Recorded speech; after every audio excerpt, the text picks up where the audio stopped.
Tonight, one man and one motorcycle stand face to face with the single most dangerous act ever attempted on live television. Captain Robbie Knievel's Grand Canyon Death Jump. Live, 2,000 feet deep, 100 miles an hour, in an attempt to shatter his world record. Tonight, the stakes have never been higher when Captain Robbie Knievel attempts a Grand Canyon Death Jump. Live.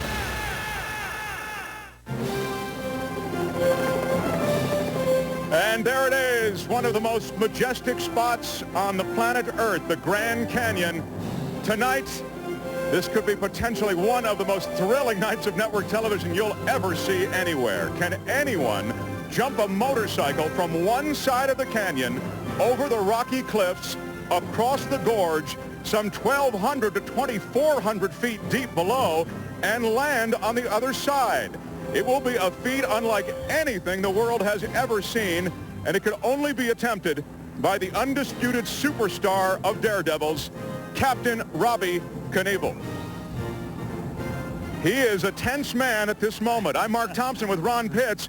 It is fitting, I suppose, in this setting that a bizarre set of circumstances have conspired, in a sense, against Captain Robbie tonight. Yeah, well, you know, you talk about the weather, and that's one thing. It's been the snow, it's been the rain. It started off bad, and it just got worse. And that's something that he's got to play mental ping pong with to decide what he wants to do. But ultimately, you come out here and you look at the size of that ramp, and you say to yourself, wow, this is something big. Yeah, you can see the gap behind us, and that's what Ron is referring to. That's going to be issue one, I would think, clearing that gap. Absolutely. You got to start at the start. He's got to clear the big boy, the pit, the Grand Canyon behind me. That's number one. But when he does that, now he's got to deal with the landing. Everybody thinks it's all said and done then. It's not. One reason why, the extreme angle of the takeoff ramp, because he needs that height to try to cover the distance. Then there's another angle on the landing ramp. Overall, the landing ramp is 9 feet lower than the takeoff ramp. And to give you a good analogy of what this is like, Mark, this is like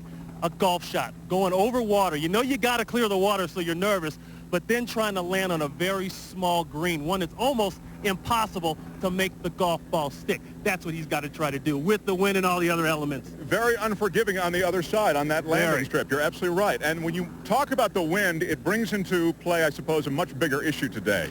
We've seen the most bizarre set of circumstances related to weather that certainly Robbie Knievel has ever seen, and he's seen bad before. He's seen high wind. He's seen heavy rain. But at 8:05 this morning, this is moderate to heavy snow that was falling. Well, I thought I saw a snowmobile running around there somewhere, but, you know, we're talking about this time of the month here. That's very unusual, and that's what I mean about the mental ping pong. So at 10:30, we're out at the ramps looking at things, and you can see it was still snowing. So these ramps are getting snow on them, and that means they're slick. They're getting wet, and that means wheel spin, and he can't have that. Wheel spin just generates into lack of speed. Lack of speed means lack of distance later on. Just before noon today, you can see the accumulation of snow. So the snow was relentless all morning. This is after a day yesterday of relentless winds, which prevented him from rehearsing and essentially running through the jump, even on a practice jump. Yeah, and that might be the worst part of all, not having the chance to practice adequately because of the weather. That will hurt you more than anything else. He had a warm-up run scheduled for this morning, but you can see visibilities were so bad. All motorcycles, all ramps, all spots exposed were covered with snow, and that's been the case for much of the day. So it's rather remarkable as we stand here before you that the snows have let up, but it still remains bitter cold. Very cold. Like I say, the wind bothers me the most. I went up on that takeoff ramp last night. I went up today, and I tell you, with everything else, you still got a pretty hefty wind, maybe 15 to 20 plus, going straight out to the canyon. There's one daredevil who feels he has the skill, the knowledge, the experience, and the courage to try this stunt. Ladies and gentlemen, welcome to the Robbie Knievel Grand Canyon Death Jump, live. Traveling east, 150 miles from Las Vegas, past the massive Hoover Dam,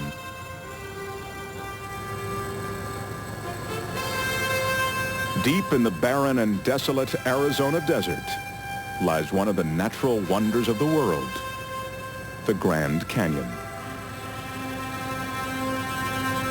The Colorado Plateau region is a diverse and spectacularly beautiful terrain known by those who live here as the Golden Circle. And it is here, 2,000 feet deep and 2 billion years in the making, that daredevil Captain Robbie Knievel will face the biggest challenge of his life. This is the sovereign land of the Hualapai Indian Nation, Native Americans that have been living in this part of the country for 2,000 years. An ancient people with a revered heritage of living lightly on the land. In respect for the cultural history of the Hualapai, Knievel built above the land. 20 workers struggled over 1,000 hours to construct ramps and platforms for this jump. Using over 115,000 pounds of steel, a massive takeoff runway 700 feet long was built, towering 31 feet above the canyon edge. The landing area looms in the distance, 20 feet high and 170 feet long. It is the biggest, longest ramp superstructure ever created for a motorcycle jump. A jump so dangerous, so complicated, that the slightest miscalculation could result in a fatal conclusion. To give you an idea of just how dangerous this is, one has to start out with the fact that this is the biggest gap Robbie Knievel has ever attempted to clear. That distance is enormous. You'll have to go faster than he's ever gone.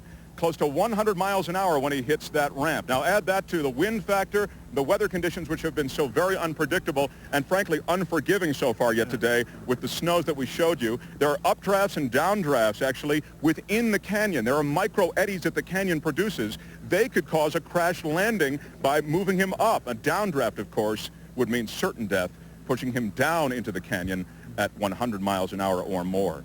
Ron, when I last saw you, the building-to-building jump had intricacies of its own. I wonder if we can review some of those and how that differs from this jump. Really, you look at the building-to-building, and it was a smaller version of what you have here.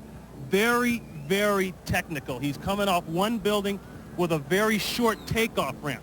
You can see here he's starting up high to try to get the speed. He had to only shift once. He only had the luxury of shifting once, and now he had to put the bike on a very, very small area. And we made the comparison. It was like landing a plane on an aircraft carrier.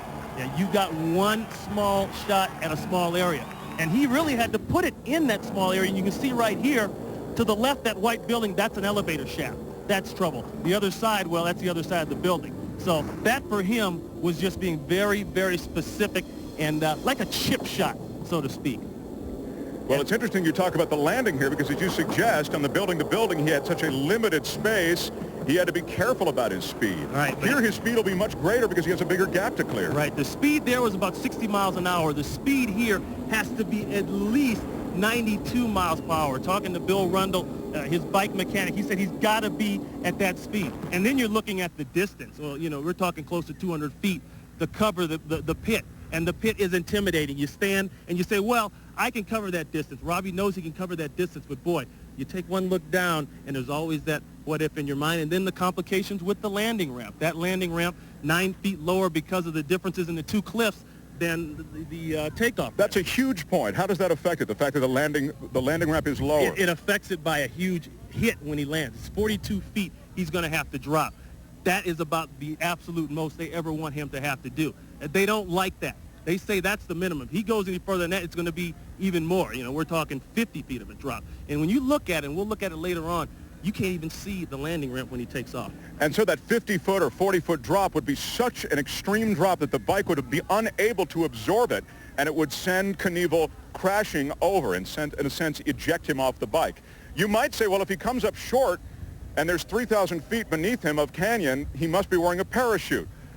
Captain Robbie Knievel doesn't wear parachutes, and he was urged to wear a parachute. He won't wear a parachute. And tonight, there is nothing but strong winds blowing up that canyon. In fact, the winds have been so very unpredictable. I'd say there's a sustained wind now of 20 miles an hour. We've had higher gusts. The temperature is in the upper 30s. How is this all going to affect Camp Knievel? Ron Pitts is standing by with Gary Davis. Ron? All right, thanks a lot, Mike. I got Gary Davis here, Robbie's stunt coordinator. Been with Robbie a long time. Gary, the wind, the rain, the snow, the sleet, anything you want to call it, what are the specific problems it creates for Robbie making this jump today? Well, you've been with us for the last 3 days, so you know a little bit about it. The weather's not an issue only at the moment of the jump. The weather has been an issue for 3 days. Robbie hasn't had a chance at all to hit his ramp. We've tried to simulate the difference in the ramp heights. You've been speaking about it all morning. The fact that we've had to raise his approach ramp so high in the air, he's never hit it at that angle. So all the speeds that we're throwing out there are estimates at this point, but we've never, ever attempted. We were going to simulate it at half the distance to get a feel for how much that was going to affect him. We haven't had a chance every single day. For the last 3 days, it's been sustained 25 mile an hour to 40 mile an hour crosswinds. We woke up this morning to a couple inches of snow over the ground. Yeah. And you come out here and you look at it and you say, well, it doesn't look that bad. But when you walk up on that ramp and you see the spots of wetness, and over there, it is different. Yeah, the ramps are still wet all over the place. The crosswinds are still gusting, you know, and you don't know when that's going to hit you. Yeah. Robbie has no way to abort. If he sees the flags going way sideways, he's got nowhere to go. He can't just drive off and fall into the hole. That's right. Okay, thanks a lot, Mark. Good luck to you. All right, Gary. Okay, let's go back to Mark Thompson right now. Well, a crosswind is exactly what he has with strong southwest winds. The Robbie Knievel Grand Canyon Death Jump returns in a moment.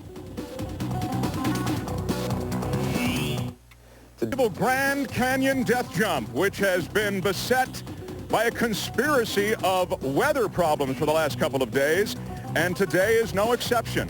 At this hour, even as we've seen the clouds clear, the temperature has dropped 6 degrees even from the beginning of this broadcast. And as you look at the majestic Grand Canyon, it really does not belie the fact that the weather has been so uncooperative, making a dangerous situation all the more difficult. At this hour, a strong south to southwest wind is blowing across the canyon. And as I mentioned, even within the canyon, micro eddy circulation, that is to say not a sustained wind, but a sort of an idiosyncratic wind, a little tiny circulation created by the canyon, can come right up that canyon chute and affect Robbie as he crosses the gap. So even as we look at the sustained winds and we talk all about the crosswinds, we have to be aware that those sudden winds could affect the outcome as well. This is certainly one of the most dangerous stunts ever attempted, and not just because of the sheer distance across the canyon. With this jump, there are additional specific factors that make it a particularly daunting proposition. If this amazing stunt were to go perfectly, Robbie would hit his takeoff ramp at 100 miles an hour. He would fly almost 45 feet above his landing ramp and then cross the canyon over 200 feet to a safe and successful landing. In past world record attempts, Robbie and the crowd explode with relief on a successful jump. If everything goes perfectly here, he will break his distance record and set a new canyon record. But if anything should go wrong on his landing, the 100-mile-an-hour speed would end with a bone-shattering conclusion. We've seen this before, most notably in Hawaii.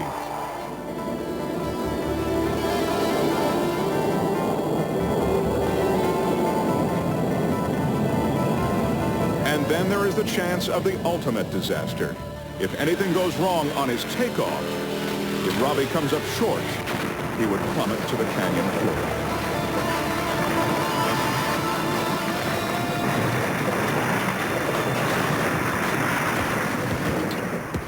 None of us want to see that outcome here today. The Grand Canyon's so beautiful, but so unforgiving potentially. We are looking at weather conditions that really are raw. I mean, it's temperatures in the mid-30s. The crowd has come out here nonetheless because, as you can see, this is a pretty seductive scene here if you're a thrill seeker. And there are many armchair thrill seekers who have come out today. Ron Pitts is standing by. He's now moved to the takeoff ramp. We want to see what today's weather has done in terms of affecting that takeoff ramp. Ron, what can you tell us? Mark, you talk about the weather. Right now, the temperature is 35 degrees. You're at an altitude of 4,800 feet. That's key for one reason. The bike is set up by Bill Rundle, Robbie's mechanic, to operate best at 75-degree temperatures. Like we said, nobody was expecting this kind of weather to happen. So that means he had to go in and fix the carburation, because what happens at higher altitude and coldness, the bike tends to run richer. So they have to lean it out. And when it runs rich, it wants to sputter and bog. You can't have that when you got to clear 200 feet. Another thing, you look at this ramp and there are still some wet spots. That's bad because even though you may not be able to see him, Robbie could hit him, cause wheel spin, and that's what I was talking about earlier. That wheel spin means a loss of speed. Loss of speed means loss of distance. He can't have that here. He's got to make the canyon. You look at this ramp. As you walk up, you think, well, it's not bad. Then you get up here and you start to see what this is all about. He cannot even see the landing ramp from this side, but I can see these flags, and they're pushing out toward the canyon. That has to go through your mind and bother you a little bit when you're coming down the runway 92 miles per hour. You'll be on a 500cc motorcycle, pinned. That means wide open, trying to give it everything he's got. That's it from here. Back to you, Mark. So, Ron, you're saying from where you're standing and where Robbie will be, you can't see the landing platform, so he'd have to orient his bike on takeoff the way he knows or feels it has to be. He's got to line it up, baby. I mean, he's got to be right on the crosshairs. He's got to keep it pinned, and he's got to hope that the wind, if it's not gusting at that point, doesn't turn into a gust while he's in midair. So Team Knievel has to also be discussing those wet spots you're talking about, because they really could be trouble. Absolutely. And Robbie's got to know where they're at. He's got to have a walkthrough and look at them and see exactly what he's up against. Okay, Ron, it has been a long week for Robbie Knievel, and today perhaps the very longest because, as I say, of the weather. We had snows at dawn this morning.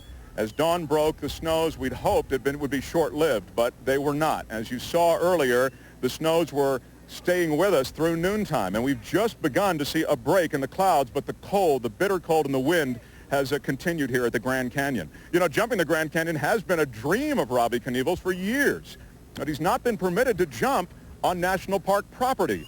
After years of searching, he chanced upon this portion of the canyon, which is located on the sovereign land of the Hualapai and not controlled by the U.S. government.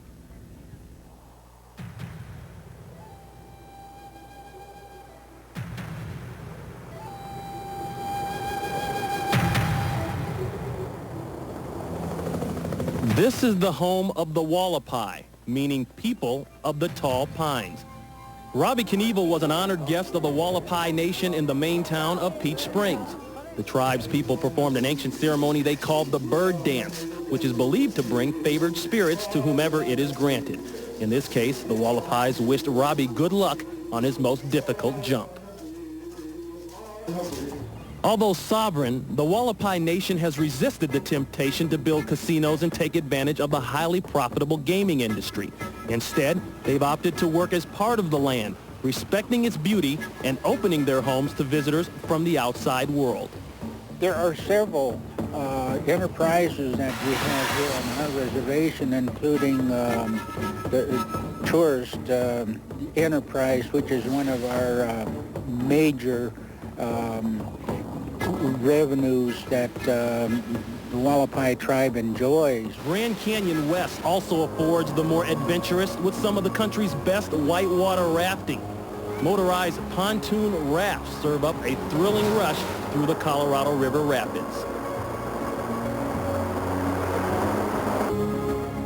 Big game hunting, led by native guides with years of experience, offers the chance for record trophy elk, antelope, and mule deer.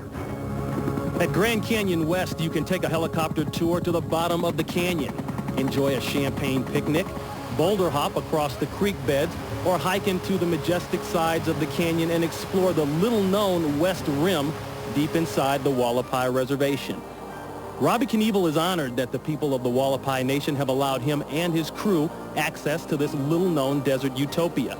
It is here that he will attempt this momentous and historic leap across Grand Canyon West. And during the past 4 weeks, the National Park Service and the Department of the Interior have both repeatedly tried to stop Robbie Knievel from making this jump tonight. But the will of the Hualapai Nation and its leaders have kept this dream alive and made it possible for us to bring it here to you tonight. The Hualapai Nation, as a matter of fact, have embraced Robbie Knievel as a warrior.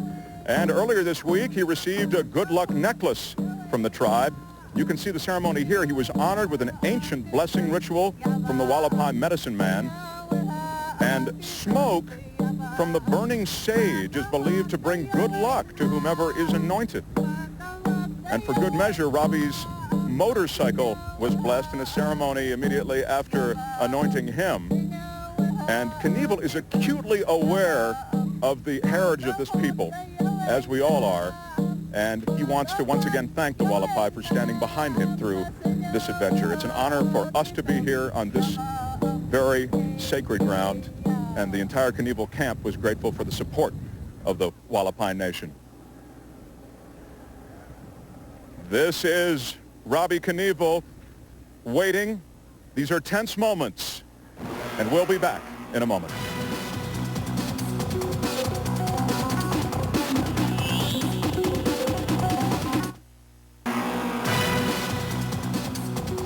Welcome back, everyone. The Grand Canyon, what a sight tonight. The crowd has turned out for the, yes, I know, sir, for the Robbie Knievel jump. You can hear them. The temperature, though, has really plummeted. We've lost 6 degrees since the beginning of this program. And the wind, I suppose, 22 miles an hour now out of the south-southwest, one of the big problems, with gusts to 43. Right, the temperature, that's a problem. The wind, I noticed the most up on the ramp. It didn't look the same, and this is earlier in the day. It didn't feel the same down here until I got up on the ramp, and then it was really bad. But look at what we've slugged through earlier today. This was just before noontime, lunchtime on a late April day, snow that was accumulating at Camp Knievel. That has affected the landing and the takeoff ramps, as you might imagine. And these are shots to show you that as those ramps were inspected, they are wet. They are slick in spots. It's quite deceiving because as you tune in now, you see us and the sun has begun to break through. But it looks so good, but I tell you, it's so cold and there's still wet spots on the ramp. The ramp, they're wood, all wood. It buckles. And you have the uneven spots. That's another thing that starts to scrub off speed for Robbie coming down the ramp. So he's got to be careful of that. That hurts him takeoff-wise, and it really plays havoc when he's trying to land the thing. And because of weather, there were no practice runs earlier today. Robbie had scheduled practice runs for this morning, but obviously, as we just showed you, there was no way he could perform those practice runs. So he has a series of very difficult problems facing him tonight. Right. He gets a lot of confidence from those practice runs. I've talked to him after some of his practice runs. He'll give me the thumbs up and say, hey, man, it's there. I'm ready to go. But you don't have those practice runs. Makes you think, how is he thinking now? And we should say, when we talk about practice runs, he's obviously not practicing the gap. I mean, that is the big jump. But he's able to take smaller jumps to give him some sense of the pitch and of the atmospheric conditions. All right, I want to quickly touch on something almost as incredible as this Grand Canyon jump. It's the fact that we're broadcasting from an area in the middle of the desert that has no power, no phones, no food, no water, nothing.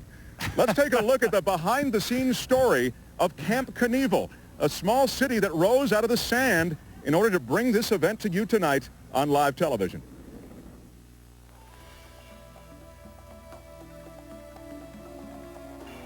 The term "we're in the middle of nowhere" took on serious meaning to the production of this live Fox broadcast.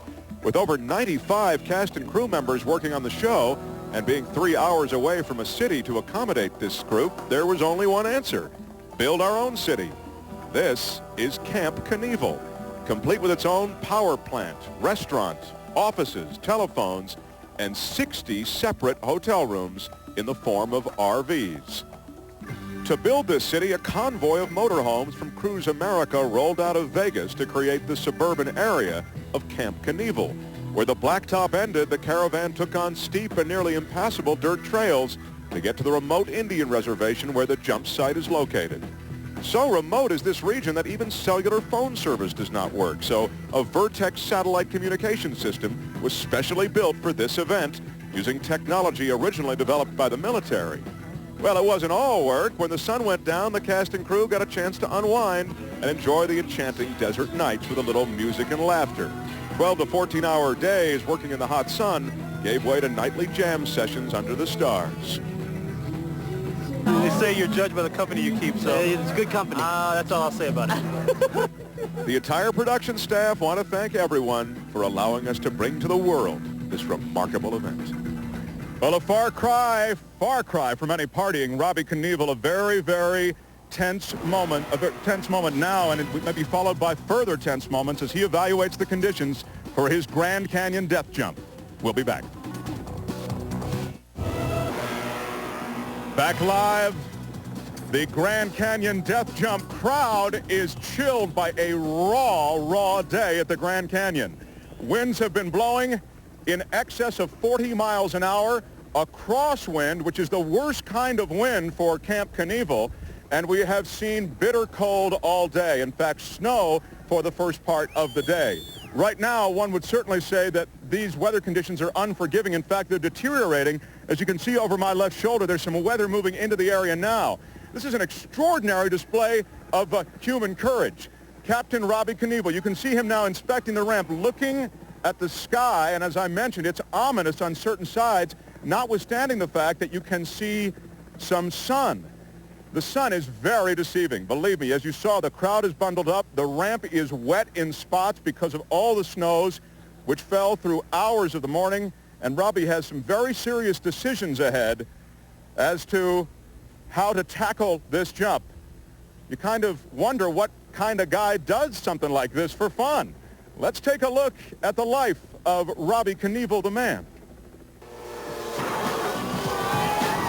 So let's say you jump motorcycles for a living. Not exactly your typical 9 to 5. Your office is a stadium full of screaming fans, and your mission statement is simply stay alive. You break records. You break bones.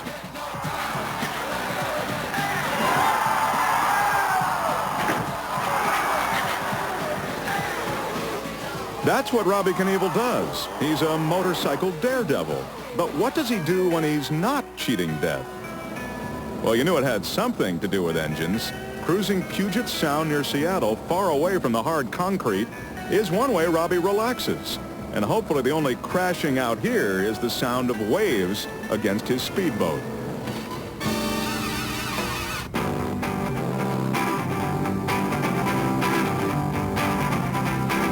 But it's not too long before Robbie feels the need for speed, and he's back on land for a cruise on his custom-made CMC street bike through Washington's Olympic Mountains.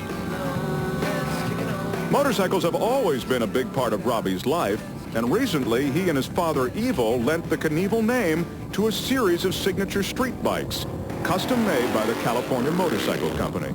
I wanted a design, something between a Softail and a Fat Boy, and this is what we came up with, and everybody loves it. There's only going to be 499 of these Captain Knievel bikes, and that's what makes them special. There won't be any more made.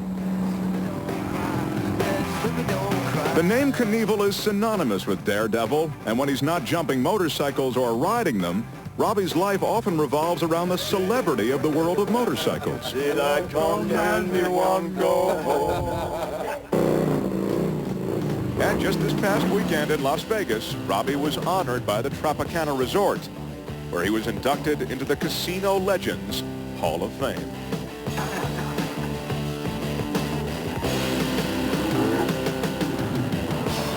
Then he biked down to Laughlin, Nevada to blow off some steam and take part in the annual Laughlin River Run. It's the third largest motorcycle event in the world. The life of a superstar, glamorous, but at what price? Despite the months of planning and training that's gone into this jump, it is not an exact science, and there are many variables that are out of Robbie's control. If this amazing stunt were to go perfectly, Robbie would hit his takeoff ramp at 100 miles an hour. He would fly almost 45 feet above his landing ramp and then cross the canyon over 200 feet to a safe and successful landing. But if anything should go wrong on his landing, the 100-mile-an-hour speed would end with a bone-shattering conclusion. We've seen this before, most notably in Hawaii. If anything goes wrong on his takeoff, if Robbie comes up short, he would plummet to the canyon floor.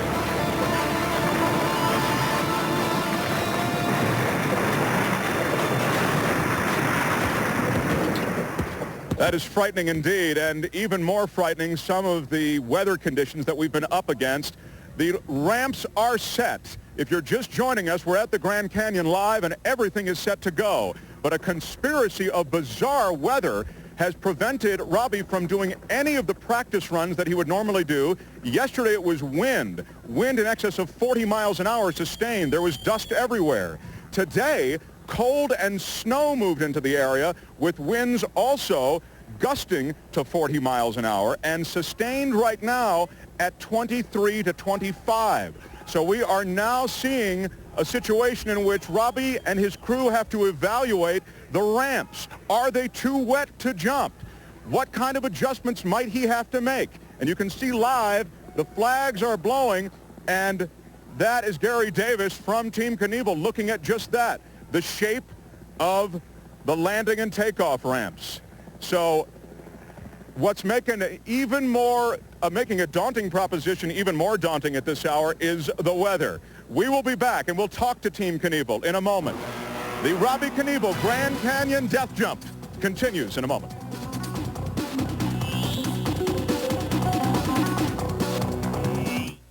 We are back live, the Grand Canyon tonight, the site of the Robbie Knievel Death Jump. I'm Mark Thompson with Ron Pitts. We've seen Robbie actually overcome bad weather before. His Tropicana jump was preceded by drenching rains, and then the rains let up for a couple of hours. He was able to jump. Whether he'll be able to do that after all the weather problems we've had today, let's try to get a hint from Ron Pitts and Bill Rundle, the longtime member of the Knievel camp. Ron? All right, thanks a lot, Mark. And with Bill Rundle, he is Robbie's wrench man, mechanic, so to speak here. Now, we talk about the weather, the rain, the snow, the sleet, all that kind of stuff. What kind of problems have they presented for the bike? Tell you, Ron, everything that we've done so far has just been so unpredictable. The weather has not cooperated with us. We haven't had a chance to go out and do the speed runs that we need to do. Yeah. You know,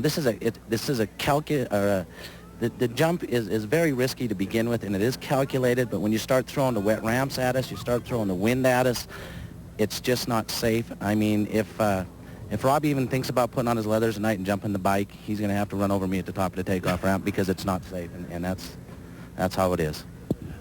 What is Robbie thinking about right now? What's going through his head? What are the problems this has created for him? Oh, Robbie's got a lot on his mind. I mean, today was a day that we were to come out and do all of our testing and make sure everything was right, and they take that day away from us. You know, for the last 3 days, we've had nothing but problems with the wind, with the rain, with the snow, and it's just not, tonight's not tonight to be doing this jump. We have gusts of wind that are at 45 miles an hour right now. The temperature's in the low 30s. It's just not the right time to do this jump. You talked to me the other day and you said Robbie is a brother to you. You guys have gone through so many jumps together. That has to be difficult for you to even go into that arena and talk about possibly not doing it. It really is, you know, but I know for sure tonight is not the night for this. That's what I mean. I'll stand in front of the ramp if I have to. He's not going to jump. It's just, there's nothing, everything is against us tonight, and it's just, that's the way it has to be. I know how much this means to you, Bill. I know how much you put your heart into it as well as Robbie, and obviously it's taken its toll on everybody here, but it's something you have to do. Yeah, you know, we put a lot of hard work into this, and to have to walk away from it, you know, so be it. But, you know, we'll just have to come back and hopefully do it another day. Okay. Thanks a lot, Bill. Let's go to Mark Thompson right now. Well, there you heard it. Team Knievel now really saying the conditions are just not right for this jump. Let's try to hear it from Robbie himself. When we come back, we talk to Robbie Knievel. All set. Mother Nature not cooperative today. In fact, not cooperative over the last few days. This has been a relentless series of bad weather days, from wind to cold, and today it was snow. And I know that Robbie Knievel, you were committed to this jump, even as recently as last night, without the preparation that many of your crew thought you needed. But today, I guess, was just too much. Well, Mark, 29 years in this business, I'm still alive. I don't know what to tell everybody except that we're peeling chunks of wood out of my ramps. I mean, because of what the snow did this morning. You know, I said a prayer, God's will, let this be a wipeout or let it be perfect, you know, and there's got to be a meaning for everything. I am not going to go out in front of my little girls today. My mechanic could really get, that was great, Bill, my mechanic could really get hurt bad if I ran him over. But clearly your people don't feel you should be out there. No, they don't. I don't either. I make the final decision, you know, and I was telling Bill, you know, maybe I should get my leathers on and try this, but the winds keep gusting, and that's how it's played with us the whole time. And I go 50 feet in the air off the rim, and the gusts come up underneath, and I could miss that whole 4-foot wide landing ramp, which I've never even used a ramp that wide, but I'm only using a ramp that wide because it's so high in the air. It's 25 feet high, and my takeoff's 31 feet. And, you know, I will come back and jump the part of the Grand Canyon that I said I would. April has given us bad weather. I have not been able to practice.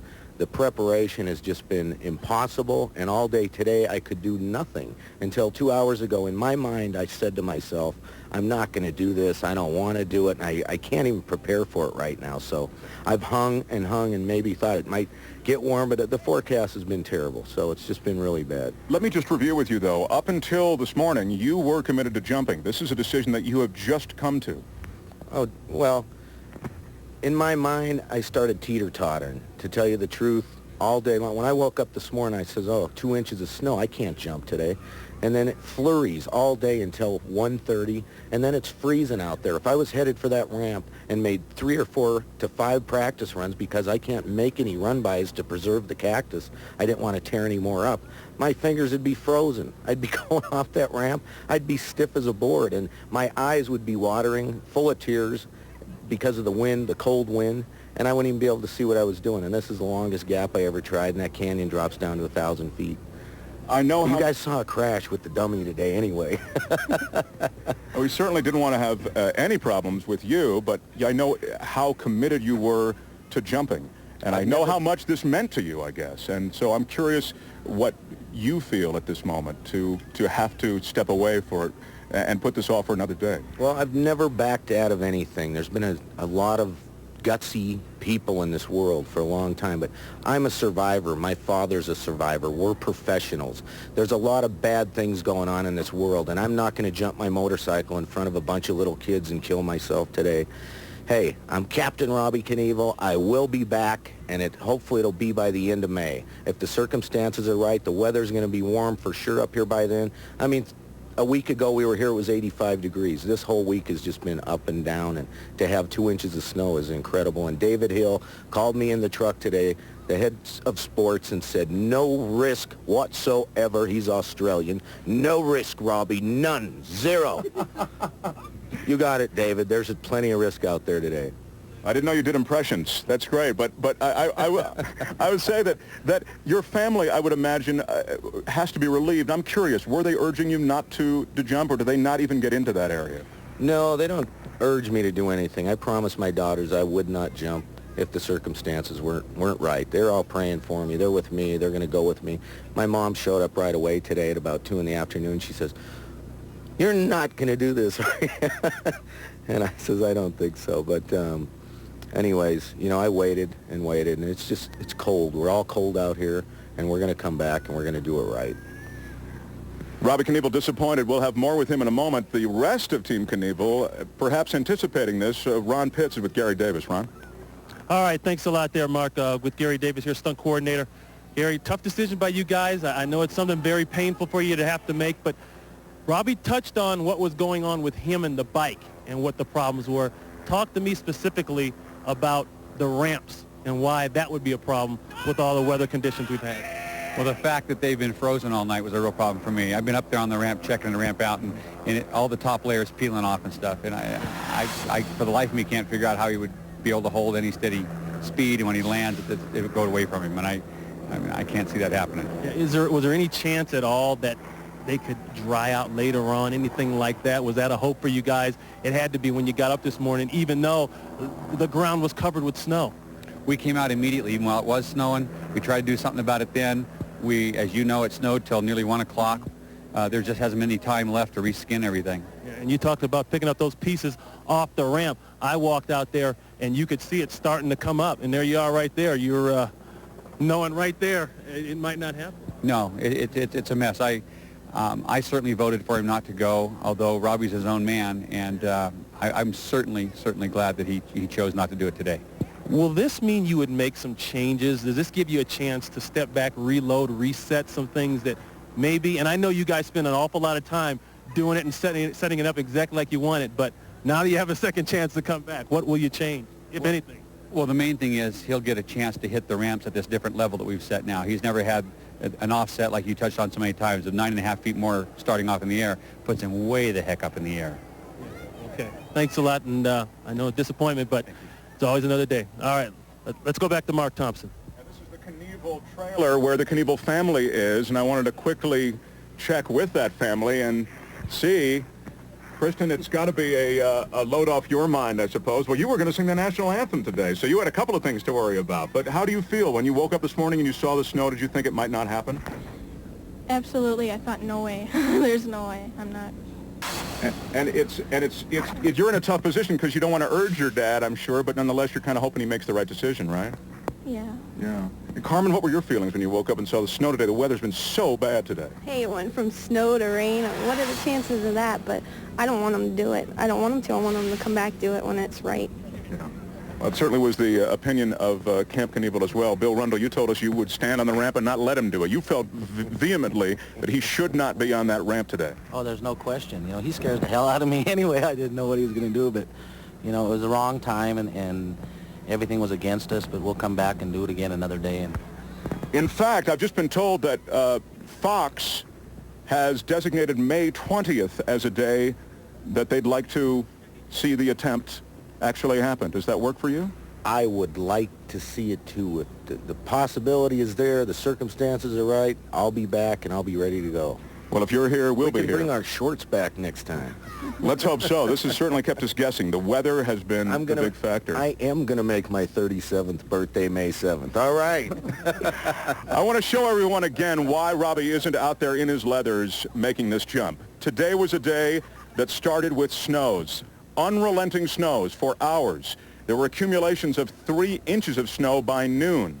And the wind, the snow, and the cold continued. Finally, the snow let up late this afternoon, and we thought perhaps there'd be a chance that the ramps would dry out. But ultimately, what you saw was that the winds continued. There's more bad weather moving in. The winds are above any threshold that would be tolerable for Camp Knievel, and Robbie is very disappointed tonight and has just told us that he will try to be back out here. Late May would be the time, and if you're here, we'll be here. God's got the plan for all of us. I guess you need to have that attitude when you do what you do. That's right. Smile. Go ride on your boat for a while. Thanks very much. I want to mention again May 20th. I've just gotten the word from the network that May 20th will be the date. Team Knievel will be back out here. As Robbie says, maybe the garb everyone will be wearing will be a little lighter because it is a wintry day here. Way too cold, way too windy, and far too wet to do anything more than talk about May 20th. Thursday, May 20th, we'll see you then. As we look at the Grand Canyon, there is the ramp set up. In fact, one would wonder whether Camp Knievel and Captain Robbie Knievel might make some changes to the way the ramps are set up. They've seen them now sitting in this setting. I wonder, might you look at things and see that there might be specifics that you'd like to alter for the May 20th jump? Oh, definitely. With the scaffold, the union guys had to come out here within a week. That was the whole thing was just the trucks, the semis that had to come down 14 miles of dirt road, bumpy dirt road, all the motorhomes, the whole setup. Everything. We had to have it in. The practice session, the whole deal was just the weather did not cooperate. So it wiped us out. It pretty much wiped us out. And I could have got killed today, but I'm not, man. Well, that's certainly the thing to be happy about, that perhaps nature was sending you a message. You have a view of sort of... This canyon's big. Yeah. It reminds you that there might be a force greater than us. I know I can make the jump, but the weather's got to be good. Yeah, today was the day that the weather was anything but good. And so we put it off for another night. Keep me to that promise. May 20th, I'm going to call you every day until then to make sure you're here. We thank everyone at Camp Knievel and everyone who made this Fox broadcast possible. You can see in this remote location, very, very difficult. And on May 20th, we hope the conditions will conspire to make it all possible. What a day it's been anticipating. For Ron Pitts, this is Mark Thompson live from the Grand Canyon. We'll see you live May 20th for the Robbie Knievel Jump then. Good night.